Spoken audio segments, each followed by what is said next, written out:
The status of Indigenous people was put front and centre by the Albanese government when it promised to deliver on all three pillars of the Uluru Statement. In this term of Parliament. Now a new report has taken the temperature on race relations. So the barometer really is that snapshot of just how we're progressing on this idea of reconciliation. It shows support for the Uluru Statement is at an all-time high.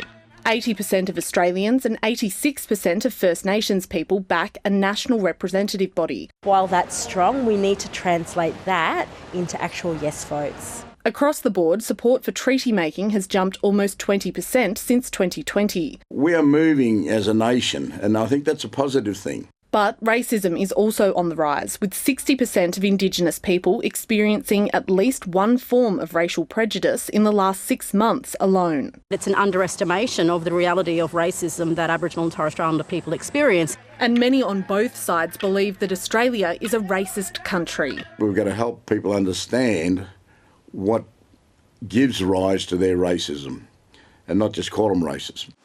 Understanding Australia's past and accepting colonial history also presents challenges, with less than 2/3 of the population believing that the Frontier Wars happened, and only around 80% accepting that genocide against First Nations people occurred throughout the 1800s. We're still asking the general community whether they accept the facts of history.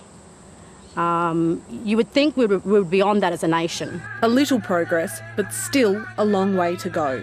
Dana Morse, ABC News, Canberra.